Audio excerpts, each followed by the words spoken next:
അപ്പോൾ ഇന്നത്തെ റെസിപ്പി ഒരു സ്പെഷ്യൽ റെസിപ്പിയാണ്. നേരത്തെയൊക്കെ റിവീൽ ചെയ്തിട്ടുള്ള ചില സ്പെഷ്യൽ റെസിപ്പീസ് ഉണ്ടല്ലോ, എല്ലാ റെസിപ്പീസും ഞാൻ നിങ്ങൾക്ക് ഇതുവരെ റിവീൽ ചെയ്തിട്ട് തന്നിട്ടില്ല. അപ്പോൾ ഇതുപോലെ സ്പെഷ്യലായിട്ട് റെസിപ്പികൾ കുറച്ച് ഞാനിങ്ങനെ മാറ്റി വെച്ചിട്ടുണ്ട്. അപ്പോൾ അതിൽ ഒരു സ്പെഷ്യൽ റെസിപ്പി ഇന്ന് ഞാൻ നിങ്ങൾക്ക് തരുവാണ്. നിങ്ങളൊന്ന് ട്രൈ ചെയ്ത് നോക്കണം. നല്ല സൂപ്പർ ടേസ്റ്റുള്ളൊരു ചിക്കൻ പെരളൻ്റെ റെസിപ്പിയാണ്. അതിരിക്കും തോറും ടേസ്റ്റ് കൂടും കേട്ടോ. ഉണ്ടാക്കി കഴിയുമ്പോഴും നല്ല ടേസ്റ്റ് ആയിരിക്കും. കുറച്ച് നേരം കഴിഞ്ഞ് കഴിയുമ്പോൾ അതിൻ്റെ ടേസ്റ്റ് നല്ലൊരു ടേസ്റ്റ് ആയിരിക്കും. അത് നിങ്ങൾ ട്രൈ ചെയ്ത് നോക്കിയിട്ട് നിങ്ങൾക്ക് ഇഷ്ടമായെങ്കിൽ കമൻറ്റ് ചെയ്യാൻ മറക്കരുത്. അപ്പോൾ നമുക്ക് വീഡിയോ കാണാം.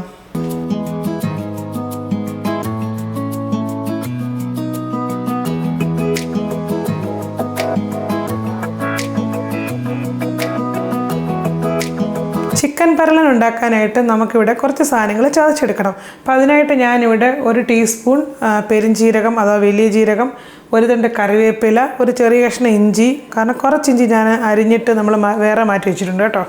അപ്പോൾ ഇത്ര ഇഞ്ചി മതി. ഞാനൊരു ചെറിയ കഷ്ണം ഇതേപോലെ ചെറിയ പീസസ് ആയിട്ട് നമുക്ക് ചതച്ചെടുക്കാൻ വേണ്ടി എളുപ്പത്തിന് ഇട്ട് കൊടുത്തിരിക്കുകയാണ്. പിന്നെ ഒരു 6 അല്ലിയെങ്കിലും കാണും വെളുത്തുള്ളി, ഇതേപോലെ 2ആയിട്ട് കീറി വെച്ചിട്ടുണ്ട്. ഇതെല്ലാം നമുക്ക് ചതച്ചെടുക്കണം. ഇതിൻ്റെ കൂട്ടത്തിൽ ചെറിയ കഷ്ണം പട്ട, ഒരുപാടാവില്ല, ഒരു ചെറിയ കഷ്ണം പട്ടയുടെ ഞാൻ വെച്ചിട്ടുണ്ട്.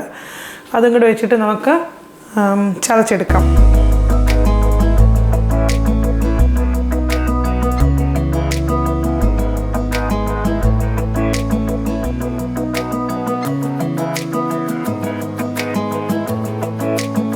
ഇത് ഞാനിവിടെ ചതച്ചെടുത്തിട്ടുണ്ട്. ഇതേപോലെ ചതച്ചെടുത്താൽ മതി. ഒരുപാട് ചതഞ്ഞ് കഴിഞ്ഞ് കഴിഞ്ഞാൽ, അരഞ്ഞു പോയി കഴിഞ്ഞ് കഴിഞ്ഞാൽ നമ്മുടെ ഡിഷിൻ്റെ ടേസ്റ്റ് മാറും. ഇവിടെ അടച്ചു വെച്ചേക്കാം, മണമൊന്നും പോകാതെ ഇവിടെ ഇരിക്കട്ടെ. നമുക്കൊരു ബൗളിലേക്ക് 1 കിലോ ചിക്കൻ ഞാനിവിടെ നല്ല ചെറിയ പീസസ് ആയിട്ട് കട്ട് ചെയ്തതിന് ശേഷം നല്ലതുപോലെ കഴുകി വെള്ളം വാലാൻ വെച്ചതിന് ശേഷം എടുത്ത് വെച്ചിരിക്കുകയാണ്. ഇതിലേക്ക് നമുക്ക് 1/2 ടേബിൾ സ്പൂൺ മുളക് പൊടി ഇട്ട് കൊടുക്കാം. കാശ്മീരി മുളക് പൊടിയാണ്. 1 നുള്ള് മഞ്ഞൾപ്പൊടി, 1/2 ടീസ്പൂൺ ഗരം മസാല ചേർത്തിട്ടുണ്ട്. ഗരം മസാല അല്ലെങ്കിൽ ചിക്കൻ മസാല ഏത് വേണമെങ്കിലും ചേർക്കാം. ചെറിയ 2 അല്ലി വെളുത്തുള്ളി ഇതേപോലെ ചെറുതായിട്ട് അരിഞ്ഞോടെ ചേർത്ത് കൊടുക്കാം. ഒരു ചെറിയ കഷ്ണം ഇഞ്ചി ഇതേപോലെ വളരെ ചെറിയ കഷ്ണം മതി കേട്ടോ. അതായത് ഒരു പൊടിക്ക് ഇഞ്ചിയും ഒരു പൊടിക്ക് വെളുത്തുള്ളികൾ നമ്മൾ ചേർക്കുന്നതേ ഉള്ളൂ. ഇതേപോലെ ചെറുതായിട്ട് അരിഞ്ഞത്. 1 ടേബിൾ സ്പൂൺ വെളിച്ചെണ്ണ, പാകത്തിന് ഉപ്പ്.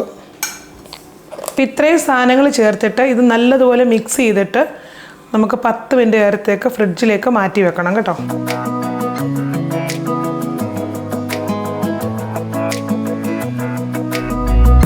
ഉരുളി ചൂടാക്കാൻ വെച്ചിട്ടുണ്ട്. ഉരുളിക്ക് പകരം നിങ്ങൾക്ക് എന്ത് പാത്രം വേണമെങ്കിലും ഉപയോഗിക്കാം കേട്ടോ.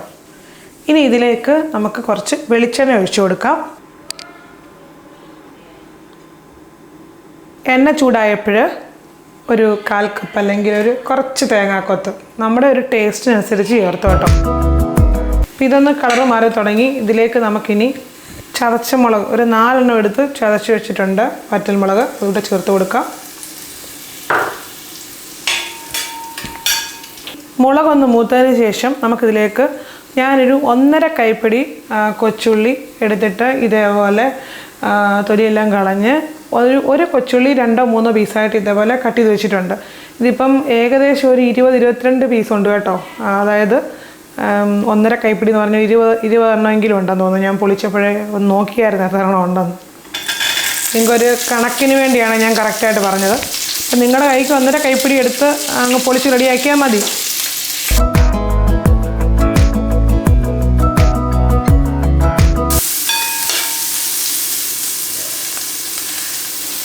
ഇനി കൊച്ചുള്ളി ഒന്ന് പകുതി വഴന്ന് കഴിയുമ്പോൾ നമുക്കിതിലേക്ക് നമ്മൾ മസാല പുരട്ടി ഫ്രിഡ്ജിൽ വെച്ചിരിക്കുന്ന ആ ചിക്കൻ ചേർത്ത് കൊടുക്കാമേ. പിന്നെ നമുക്കിതിലേക്ക് ചിക്കൻ ചേർത്ത് കൊടുക്കാം. ഇനി ഇത് നല്ലതുപോലെ ഒന്ന് മിക്സ് ചെയ്യണം കേട്ടോ.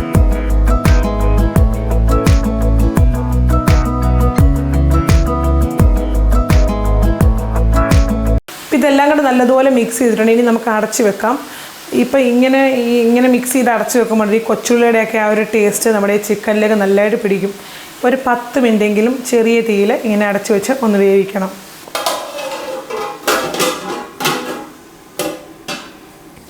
അപ്പം നമ്മളിത് അടച്ച് വെച്ചിട്ട് 10 മിനിറ്റായി, കറക്റ്റ് 10 മിനിറ്റ് ആയിട്ടുണ്ട്. നമുക്കിതിന് അടപ്പ് മാറ്റി നോക്കാം.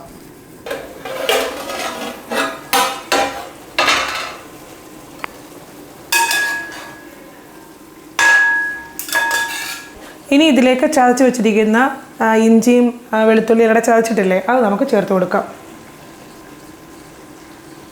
എന്നിട്ട് ഇത് നല്ലതുപോലെ മിക്സ് ചെയ്തിട്ട് ഇതിൻ്റെ പച്ചവണ്ണം മാറിയിട്ട് വേണം ഇതിൻ്റെ അകത്തോട്ട് നമുക്ക് പൊടികൾ ചേർക്കാൻ. ഇപ്പം തീ ഒരു മീഡിയം ഫ്ലെയിമിലൊക്കെ ഇട്ടു കേട്ടോ. ചിക്കനിൽ നമ്മൾ കുറച്ച് ഉപ്പ് പുരട്ടി വെച്ചാണ്, എന്നാൽ നമ്മളൊരു ലേശം ഉപ്പ് കൂടി ഇട്ട് കൊടുക്കാം. അപ്പോൾ ഇഞ്ചിയും വെളുത്തുള്ളിയൊക്കെ ചതച്ച് ചേർത്തതിൻ്റെ ആ പച്ചമണമൊക്കെ ഒന്ന് മാറിയിട്ടുണ്ട്. ഇനി ഇതിലേക്ക് നമുക്ക് പൊടികൾ ചേർത്ത് കൊടുക്കാം. 1 ടേബിൾ സ്പൂൺ മല്ലിപ്പൊടി, 1/4 ടീസ്പൂൺ മഞ്ഞൾപ്പൊടി, 1 ടേബിൾ സ്പൂൺ കാശ്മീരി മുളക് പൊടി, വിതറി ചേർക്കണം കേട്ടോ, 1/2 ടേബിൾ സ്പൂൺ കുരുമുളക് പൊടി. ഇനി ഇതിലേക്ക് 1/2 ടേബിൾ സ്പൂൺ ചിക്കൻ മസാല അല്ലെങ്കിൽ ഗരം മസാല ചേർത്ത് കൊടുക്കുക. ഇത് ഞാൻ വീട്ടിൽ പൊടിച്ച ഗരം മസാലയാണ്. ഇതിൻ്റെ റെസിപ്പി ഞാൻ നേരത്തെ ഇട്ടിട്ടുണ്ട് കേട്ടോ. ഇനി ഇത് നല്ലതുപോലെ മിക്സ് ചെയ്യണം. ലേശവും കൂടെ ഉപ്പ് ചേർക്കുവാണെങ്കിൽ നമ്മൾ ഗ്രേവിക്ക് ആവശ്യമായ ഉപ്പും കൂടെ ഇപ്പം അങ്ങ് ചേർത്ത് കൊടുക്കുവാണ്. അപ്പോൾ കറക്റ്റായിട്ട് ഉപ്പ് അതിൻ്റെ പരുവമായിട്ട് നമുക്ക് കിട്ടും. അപ്പോൾ ഇത് നല്ലതുപോലെ മിക്സ് ചെയ്തിട്ടുണ്ട്. പച്ചമണമൊക്കെ ഒന്ന് മാറിയിട്ടുണ്ട്. നമുക്ക് ഇതിലേക്ക് ഏകദേശം ഒരു 1/2 കപ്പ് കോക്കനട്ട് മിൽക്ക്, അതായത് നല്ല കട്ടിയോടുകൂടിയ 1-ാം പാൽ തന്നെ ചേർത്ത് കൊടുക്കണം. അങ്ങനെ തന്നെ എടുക്കാൻ ശ്രദ്ധിക്കണം. പിന്നെ നിങ്ങൾക്ക് തേങ്ങാപ്പാൽ എടുക്കാൻ യാതൊരു മാർഗ്ഗവും ഇല്ലെങ്കിൽ മാത്രമേ ഉള്ളൂ കോക്കനട്ട് മിൽക്ക് പൗഡർ ചേർക്കാം കേട്ടോ.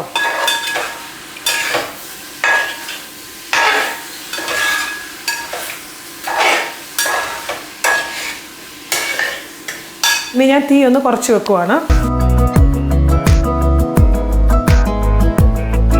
1/2 കപ്പ് തേങ്ങാപ്പാൽ ചേർത്തിട്ടുണ്ട്. ഇത് നല്ലതുപോലെ മിക്സ് ചെയ്യണം. നല്ലതുപോലെ മിക്സ് ചെയ്യണം. ഉപ്പൊക്കെ നേരത്തെ ചേർത്തുകൊണ്ട് എല്ലാം കറക്റ്റ് അടുത്ത് പിടിച്ചോളും. ഇനി തീരെ ചെറിയ തീയിൽ 10 മിനിറ്റ് അടച്ചു വെക്കണം.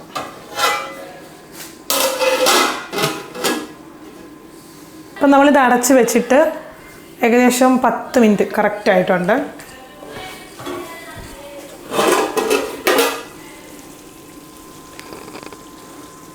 ആഹാ,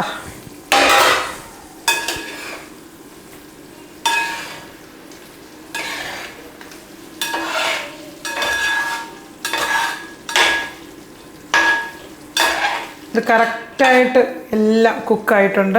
നല്ല അടിപൊളിയായിട്ടുണ്ട് കേട്ടോ. ഇത് കാണാമോ? ഇനി നമുക്കിത് തീ ഓഫാക്കാം. ഈ തേങ്ങാപ്പാലെല്ലാം ഇത് നല്ലതായിട്ട് പിടിച്ചിട്ടുണ്ട്.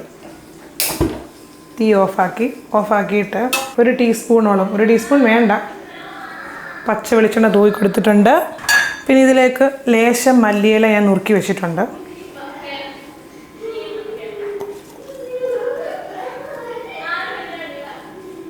ഇത്രയേ ഉള്ളൂ. നമ്മുടെ ഡിഷ് ഇവിടെ റെഡിയായി കഴിഞ്ഞു. നിങ്ങളിത് എന്തിൻ്റെ കൂടെ വേണമെങ്കിലും ഉപയോഗിക്കാം.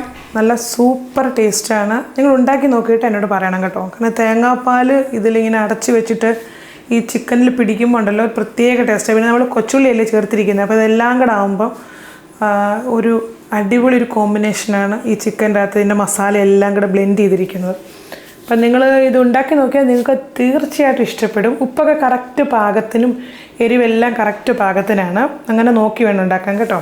അപ്പം നിങ്ങൾക്ക് ഈ വീഡിയോ ഇഷ്ടമായാൽ വീഡിയോയുടെ താഴെ കമൻറ്റ് ചെയ്യാൻ മറക്കരുത്. അപ്പോൾ ഇതേപോലെ നല്ല കിടിലൻ റെസിപ്പിയുമായിട്ട് വീണ്ടും അടുത്തൊരു വീഡിയോയിൽ കാണുന്നവരെ എല്ലാ കൂട്ടുകാർക്കും താങ്ക് യു.